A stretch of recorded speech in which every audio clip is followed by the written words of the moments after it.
Olá, meus irmãos, graça e paz a todos. Sejam bem-vindos aqui no canal Palavra por Palavra. É uma alegria ter aqui mais uma vez a sua companhia para mais esse encontro de edificação, de crescimento espiritual, onde nesta oportunidade falaremos sobre o profeta Abacuque e falaremos um pouco sobre esse profeta, porque o seu contexto é gigantesco, muito revelador. Então a gente vai fazer um comentário aqui apenas para aguçar, despertar no coração dos irmãos o interesse e a vontade de conhecer mais a fundo sobre o profeta Abacuque e o seu contexto. Mas para começarmos aqui esse diálogo, nós vamos tomar aqui de início o nome do profeta Abacuque, que é carregado de um importante significado, que é abraçar, aquele que abraça. E quando nós olhamos para as Escrituras em sua totalidade, do Gênesis ao Apocalipse, a gente observa que o Senhor, Ele nos acolhe, Ele nos abraça, Ele nos protege. Uma certa feita, Ele sobe a um monte e olha para Jerusalém, e Ele vai dizer: Jerusalém, Jerusalém, que mata os profetas e apedrejam aqueles que a vocês são enviados. Quantas vezes quis eu acolher vocês debaixo das minhas asas, como a galinha faz aos seus pintinhos. Então o Senhor, Ele está sempre a nos acolher. E assim também estava o contexto desse profeta. O povo estava vivendo um caos espiritual. O povo de Deus estava sem o devido comprometimento com o Senhor. E o profeta, vendo o risco iminente do povo ser destruído pelo inimigo, ele começa a se exclamar para Deus, começa a indagar o Senhor: até quando, Senhor?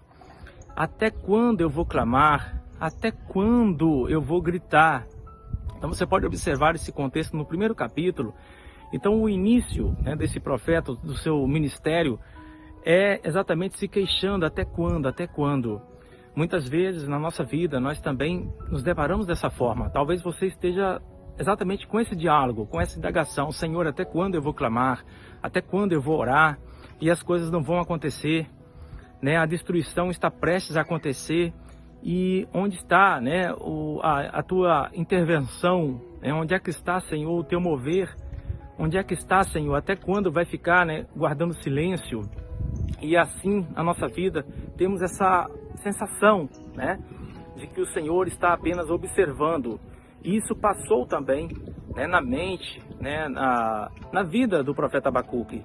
Mas no capítulo 2, ele vai dizer: eu vou subir a uma torre de vigia, porque eu quero ouvir o Senhor falar comigo. Eu preciso ouvir a resposta de Deus.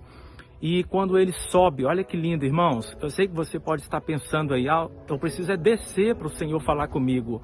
Irmãos, não há um lugar específico para Deus falar com você. Quando você está com seu coração contrito, seja nos montes, sejam nos vales, o Senhor falará com você. Basta ter um coração inclinado para o Senhor.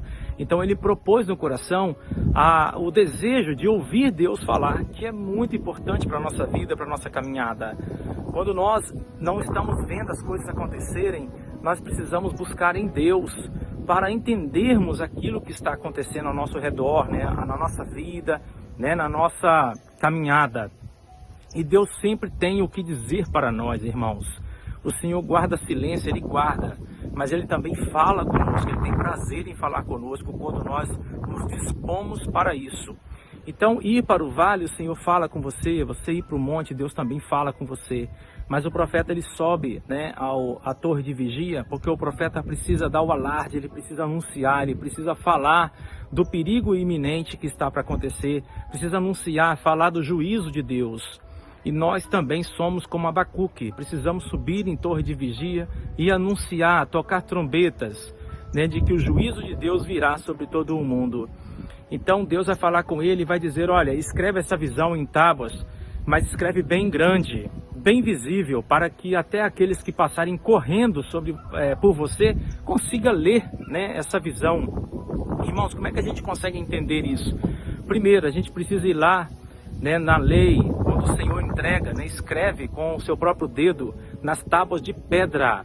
Olha, irmãos, ele falando novamente tábuas com o profeta Abacuque, e ele pede para que fosse escrito bem grande, para que até aqueles que passassem correndo pudessem enxergar. Então, ele vai fazer isso, né? Ele vai escrever. E o que isso tem a ver conosco, irmãos? É que quando nós, irmãos, temos a palavra de Deus no coração, quando nós damos testemunho dessa palavra que está escrita em nosso coração, todas as pessoas verão, até aquelas pessoas que passam pouco tempo com a gente, aquelas pessoas que passam rapidamente pela nossa vida, eles enxergam a palavra de Deus no nosso coração. Isso é precioso, porque esse ouro, né, essa preciosidade, ela está dentro de nós para que todos possam ver. É maravilhoso, não é mesmo? Então, depois no capítulo 3, para encerrarmos aqui o nosso comentário sobre esse profeta, ele vai começar a orar porque Deus falou com ele. Então, no capítulo 2, o Senhor vai trazer alguns ais, algumas dores, né, sobre aquele povo que estava trazendo juízo sobre o povo de Deus em Jerusalém, que é o povo babilônico, né? Os babilônios invadem, destroem Jerusalém, mas havia o juízo de Deus, porque nessa escrita da visão, o Senhor vai dizer, olha, eu vou trazer juízo no tempo determinado. Há um tempo determinado para Deus trazer juízo sobre toda essa terra. Nós precisamos confiar no Senhor, continuarmos na torre de vigia para que possamos propagar, anunciar a verdade, para que o povo venha se preparar para esse grande dia. O mundo precisa estar ciente que Deus trará juízo sobre ele. Então, irmãos, nós somos as testemunhas do Senhor, precisamos testemunhar que isso vai acontecer. Então, no capítulo 3, ele vai orar, né, e vai pedir.